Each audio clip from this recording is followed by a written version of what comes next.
അസ്സലാമലൈക്കും വറഹ്മത്തുള്ളാഹി വബറകാതുഹു. വെള്ളിയാഴ്ച അതുപോലെ പരിശുദ്ധ റമദാനിൽ അതുപോലെ തബാറക സൂറത്ത് ഓതുന്നവർ ഇത്തരക്കാർ മരണപ്പെട്ടാൽ അവർക്ക് കിട്ടുന്ന ഖബറിൽ അവർ പ്രവേശിച്ചാൽ അവർക്ക് എന്ത് സംഭവിക്കും, അവർക്ക് എന്ത് നേട്ടങ്ങളാണ് കിട്ടുക, ഇതിനെക്കുറിച്ച് പലർക്കും പല സംശയങ്ങളാണ്. കാരണം എല്ലാവർക്കും ഖബറിൽ ചോദ്യം ഉണ്ടാവും അല്ലേ? അപ്പോൾ ചോദ്യം ഇല്ലാത്ത വിഭാഗമുണ്ടോ? അപ്പോൾ ചോദ്യം എല്ലാവർക്കും ഉണ്ട് എന്ന് പറഞ്ഞത് തെറ്റല്ലേ? അത് ശരിയാണോ? അപ്പൊ ഇത്തരത്തിലുള്ള സംശയങ്ങളും പിന്നെ തബാറക് ഇവർക്ക് ചോദ്യം ഇല്ല എന്നും പറയുന്നുണ്ട്. റമദാൻ മരണപ്പെട്ടവർക്ക് ഇങ്ങനെ ചില കിതാബിന്റെ ഉദ്ധരണം അങ്ങനെ കാണുന്നു. യഥാർത്ഥത്തിൽ എന്താണ്? എല്ലാവർക്കും ചോദ്യം ഉണ്ടെന്ന് ഉറപ്പാണ്. റമദാൻ മരിച്ചാലും അല്ലാത്തപ്പോൾ മരിച്ചാലും ചോദ്യം എന്നുള്ളത് ഉണ്ട്. പിന്നെ ചോദ്യം ഇല്ലാന്ന് പലരും പറയുന്നുണ്ടല്ലോ. യഥാർത്ഥം എന്ന് പറയുന്നത് ചോദിക്കുക എന്നുള്ളത്, മലക്കുകളുടെ ചോദ്യം ഖബറിൽ ഉണ്ട് എന്നുള്ളത് അത് യാഥാർത്ഥ്യമാണ്, അത് സ്വഹീയാണ്, അത് സ്വഹീയായ ഒരു കാര്യമാണ്. യഥാർത്ഥത്തിൽ എല്ലാവർക്കും അത് ഉണ്ടാകും. അതിന് രക്ഷപ്പെടാൻ ആർക്കും സാധ്യമല്ല. എന്നാൽ റമദാനിൽ മരണപ്പെടാനും അതുപോലെ വെള്ളിയാഴ്ചകൾ മരണപ്പെടാനും വേണ്ടി നാം എന്തിനു പ്രാർത്ഥിക്കണം? എല്ലാവർക്കും ചോദ്യം ഉണ്ടെങ്കിൽ ഈ ഒരു കാര്യത്തെ കൃത്യമായി പഠിച്ചുകൊണ്ടാണ് എൻ്റെ പ്രിയമുള്ളവരെ നിങ്ങളുടെ മുമ്പിൽ വരുന്നത്. അതിൻ്റെ കിതാബിൻ്റെ എല്ലാ ശകലങ്ങളും നോക്കിക്കൊണ്ടാണ്, അതിൻ്റെ കൃത്യമായ പാഠങ്ങൾ പഠിച്ചുകൊണ്ടാണ്. കാരണം പല വീഡിയോസിൽ പല വിധത്തിലുള്ള ഓരോ വിഷയങ്ങൾ പറയുന്നുണ്ട്. അപ്പൊ കാര്യമായതെന്ന് പഠിക്കണമെന്ന് തോന്നി കാര്യമായത് എല്ലാ കിതാബുകളും അതിനിങ്ങനെ ഒരുമിച്ചിരുന്ന് മൊത്തത്തിൽ അതിനെക്കുറിച്ച് നന്നായി പഠിച്ചിട്ടാണ് നിങ്ങളുടെ മുമ്പിൽ വരുന്നുള്ളത്. യഥാർത്ഥത്തിൽ നാം മനസ്സിലാക്കണം ഈ ചില വൈരുദ്ധ്യങ്ങൾ എങ്ങനെ ഉണ്ടാകുന്നു എന്നുള്ളത്. നാം ഗൗരവത്തിൽ മനസ്സിലാക്കണം, മരണം എന്നുള്ളതൊരു കളിയല്ല, നമ്മുടെ പരീക്ഷ പോലെയല്ല. പരീക്ഷയിൽ നീ ഒരിക്കൽ തോറ്റാൽ നിനക്ക് വീണ്ടും മറ്റു പരീക്ഷകൾ അത് എഴുതി വിജയിക്കാൻ സാധിക്കും. മരണം ഒന്നേ ഉള്ളൂ, മരണം ഒരിക്കലേ ഉള്ളൂ, രണ്ടാമതൊരു മരണമില്ല. അങ്ങനെ ഉണ്ടായിരുന്നുവെങ്കിൽ എന്ന് ആഗ്രഹിച്ചു പോകും. അൽഹംദുലില്ലാ, ഒരു മരണത്തിന് നമുക്ക് എന്തെങ്കിലും തെറ്റുകുറവുകൾ വന്നാൽ അടുത്ത മരണത്തിന് നമുക്ക് ശരിയാക്കി നല്ലൊരു മരണം മരിക്കാമായിരുന്നു. അങ്ങനെയില്ല എൻ്റെ പ്രിയമുള്ളവരെ. മരിക്കുക എന്നുള്ളത് അത് ഒരിക്കൽ മാത്രമാണ്. ആ ഒരേ ഒരു മരണം അത് നാം നന്നാക്കിയിരിക്കണം എന്നുള്ളത് ഏറ്റവും പ്രധാനപ്പെട്ടതാണ്. മരണത്തിൽ നാം തോറ്റുപോയാൽ അത് ഒരു വല്ലാത്തൊരു തോക്കൽ തന്നെയാണ്. പരീക്ഷയിൽ തോൽക്കുന്നത് പോലെയല്ല, മറ്റു വിഷയങ്ങൾ തോൽക്കുന്നത് പോലെയല്ല ഈ മരണത്തിന്റെ കാര്യത്തിൽ തോൽക്കുക എന്നുള്ളത്. അത് ശാശ്വതമായി നമ്മെ ബാധിക്കുമെന്നുള്ളതാണ്. കാരണം ഈ ലോകത്ത് നമുക്ക് പരീക്ഷയിലോ മറ്റു പല കാര്യങ്ങളും നാം തോറ്റു, സാമ്പത്തികമായി തോറ്റു, രോഗം പിടിപ്പെട്ടങ്ങ് തോറ്റു, അല്ലെങ്കിൽ ഒരു നിവൃത്തിയില്ലാതെയായി, എന്നാൽ നാം മരണപ്പെട്ട് ഇവിടുന്ന് പോകും. പരലോകത്ത് അങ്ങനെയല്ല. സുമ്മ ലാ യമൂതു ഫീഹാ വലാ യഹ്യ. നല്ലൊരു ജീവിതമോ നല്ലൊരു എന്ത് അവിടെ ഉണ്ടല്ലോ, മരണവും ഇല്ലല്ലോ. അതുകൊണ്ട് ശാശ്വതമായ ജീവിതമാണ്. അതുകൊണ്ട് എല്ലാത്തിനേക്കാൾ ഏറ്റവും പ്രാധാന്യം നൽകേണ്ടത് നാം മരണത്തിനാണ്. അത് നന്നായി തന്നെ മരിക്കണമെന്നുള്ള നിർബന്ധ വാശി മുഅ്മിനീങ്ങളായ ഓരോരുത്തർക്കും ഉണ്ടായിരിക്കണം. അള്ളാഹു തൗഫീഖ് ചെയ്യട്ടെ. മറ്റെന്തെങ്കിലും നമുക്കത് നേടാൻ കഴിയും, നേടിയില്ലെങ്കിൽ അത് പ്രശ്നമല്ല, അത് നമ്മിന്ന് അസ്തമിച്ചു പോകും.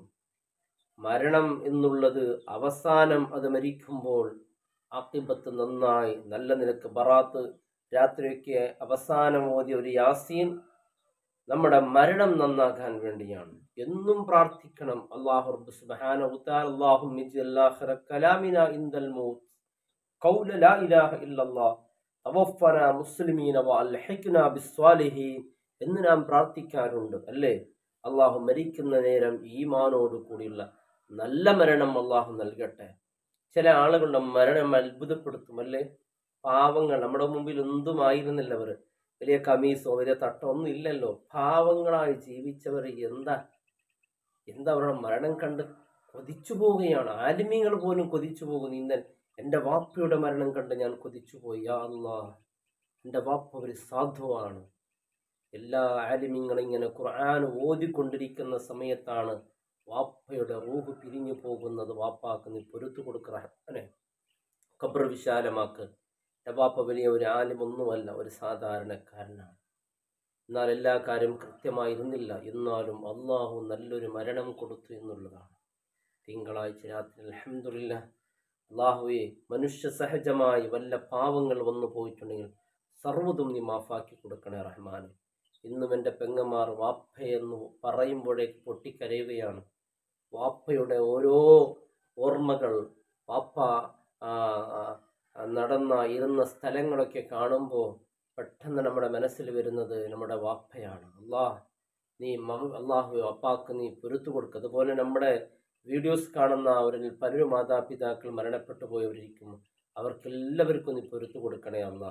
അതുപോലെ ജീവിച്ചിരിക്കുന്ന മാതാപിതാക്കൾക്ക് അള്ളാഹു ആഫിയത്തുള്ള ദീർഘായുസ്സും ആരോഗ്യവും അള്ളാഹു നൽകി അനുഗ്രഹിക്കട്ടെ.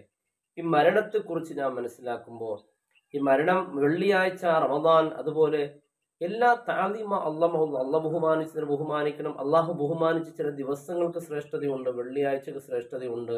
അതുപോലെ തബാറക സൂറത്ത് ഓതുന്നവർ, റമദാന്, ഇത്തരക്കാരിൽ അതിൻ്റെ ഒരുപാട് കിതാബിൻ്റെ ഉദ്ധരണികൾ നിങ്ങൾക്ക് എഴുത്തിങ്ങനെ കാണിക്കാൻ പ്രിയപ്പെട്ടവരെ വീഡിയോയുടെ ലെങ്ത് കൂടിപ്പോകും. നിങ്ങൾക്ക് അതിൻ്റെ കാര്യമില്ല. കാര്യമായി ഞാൻ പഠിച്ച് കൃത്യമായ ഒരു മറുപടി അങ്ങോട്ട് പറഞ്ഞാൽ കാര്യം തീർന്നു അല്ലേ? ഈ കിതാബിൻ്റെ ഓരോ ഉദ്ധരണികൾ പഠിച്ചിങ്ങനെ എഴുതി നിങ്ങളെ മുമ്പിൽ കാണിക്കുമ്പോൾ നിങ്ങൾക്കതിങ്ങനെ കണ്ടു നിൽക്കാനുള്ള സമയവുമില്ല. കാരണം ഒരുപാട് തിരക്കുകളൊക്കെ ഉള്ളവരാ. അതുകൊണ്ട് ഈ ചോദ്യമില്ല എന്നുള്ളത് ഒരാളും ചോദ്യത്തിന് രക്ഷപ്പെടാൻ സാധ്യമല്ല. ഇത് നസ്സാണ്. എന്നാൽ പിന്നെന്താ, ചോദ്യത്തിൽ ചില തഖ്ഫീഫുകൾ ഉണ്ടാകും, ചോദ്യത്തിൻ്റെ ചില ഫിത്നകൾ എന്നൊക്കെ രക്ഷപ്പെടും എന്ന് മാത്രമാണ്. അതല്ലാതെ ഖബറിൽ നിന്ന് വെള്ളിയാഴ്ച മരണപ്പെട്ടവനാകട്ടെ, ഏത് രാത്രിയിൽ മരണപ്പെട്ടവനാകട്ടെ രക്ഷപ്പെടൂല. എല്ലാവർക്കും ചോദ്യം ഉണ്ടാവും. എന്നാൽ വെള്ളിയാഴ്ചകളും റമദാൻ ഇത്തരത്തിലുള്ള ദിവസങ്ങളിൽ മരണപ്പെടൽ വലിയ നല്ല മരണത്തിൻ്റെ അടയാളമാണ്. അള്ളാഹു നൽകുന്ന നല്ലൊരു തൗഫീഖാണ്. അത്തരത്തിൽ മരണപ്പെടാൻ വേണ്ടി നാം പ്രാർത്ഥിക്കണം. നല്ല മരണം കിട്ടാൻ വേണ്ടി, നല്ല മരണത്തിൻ്റെ അടയാളമാണ്. അതുകൊണ്ട് മരിക്കുന്ന നേരം ഈമാനോട് കൂടി മരിക്കുക എന്നുള്ളത് ഒരു മുഅ്മിനായ മനുഷ്യൻ്റെ നിർബന്ധ ബാധ്യതയാണ്. അങ്ങനെ തന്നെ മരിക്കണം. അള്ളാഹു അതിന് തൗഫീഖ് നൽകട്ടെ. അതിനുവേണ്ടി നാം എന്നും എപ്പോഴും തിന്മകൾ ചെയ്യുമ്പോൾ പേടിക്കണം. കാരണം ആ ചെയ്തുകൊണ്ടിരിക്കുന്ന മുആദ് ഇബ്നു ജബൽ റളിയല്ലാഹു അൻഹു കണ്ടുപഠിക്കണമെന്ന് ഹബീബ് സല്ലല്ലാഹു അലൈഹി വസല്ലം തങ്ങൾ പലതവണ പറയാറുണ്ടായിരുന്നു. എന്തുകൊണ്ട്? മുആദിനെ കുറിച്ച് പഠിക്കുമ്പോൾ ഒന്നുമില്ലല്ലോ, പിന്നെന്താ വിശേഷത എന്നിങ്ങനെ പരിശോധിക്കുമ്പോഴാണ് മനസ്സിലായത്. എന്നും ഒരു കാലെടുത്ത് അടുത്ത കാൾ വെക്കുമ്പോൾ മനസ്സിൽ പേടിയാണ്. എൻ്റെ മുമ്പിൽ അസ്രായിൽ വരുമോ, എൻ്റെ റൂഹ് പിടിക്കുമോ എന്ന ഒരു ചിന്തയിലായിരിക്കണം. നമ്മുടെ നിസ്കാരങ്ങളിലും ഇത്തരത്തിലുള്ള ഇതിൻ്റെ അവസാനത്തെ നിസ്കാരമായിരിക്കുമോ അല്ലേ? മറ്റെന്തെങ്കിലും നോക്ക്, രോഗം അല്ലേ? പ്രാർത്ഥനയുടെ മഹത്വം മനസ്സിലാക്കണം. രോഗം വന്നപ്പോൾ ഡോക്ടർമാർ പല മരുന്നുകളും നൽകി പരിശോധിക്കും, അത് രക്ഷപ്പെടുന്നുണ്ടോ എന്ന അവസാനം അവർ പറയും നിങ്ങൾ ദൈവത്തോടു കൂടി പറയണമെന്നാണ്. അതാണ് പ്രാർത്ഥനയുടെ പ്രസക്തി. എത്ര ഡോക്ടർമാർ കൈയൊഴിഞ്ഞ രോഗങ്ങൾക്ക് അള്ളാഹുവിൻ്റെ മുമ്പിൽ പ്രാർത്ഥിച്ചപ്പോൾ ഉത്തരം കിട്ടിയിട്ടുണ്ട്. അതുകൊണ്ട് മരണം നന്നാക്കുക. അള്ളാഹു എല്ലാവിധ രോഗങ്ങളെ തൊട്ട് അള്ളാഹു, ഇബാദത്തിന് തടസ്സമാകുന്ന രോഗങ്ങളെ തൊട്ട് അള്ളാഹു നമ്മെ കാക്കട്ടെ. എല്ലാ രോഗങ്ങളിൽ നിന്ന് അള്ളാഹു സലാമത്താക്കട്ടെ. ഇബാദത്ത് പോലും കൃത്യമായി ചെയ്യാൻ കഴിയാത്ത എത്ര ആളുകൾ പള്ളിയിൽ വന്ന് കസാരയിട്ട് നിസ്കരിക്കുന്നുണ്ട്, എന്നിട്ടും അവർക്ക് കൃത്യമായി നിസ്കരിക്കാൻ പറ്റുന്നില്ല.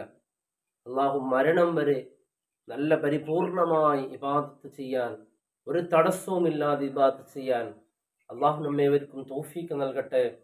അസ്സലാമു അലൈക്കും വറഹ്മത്തുള്ളാഹി വബറകാതുഹു.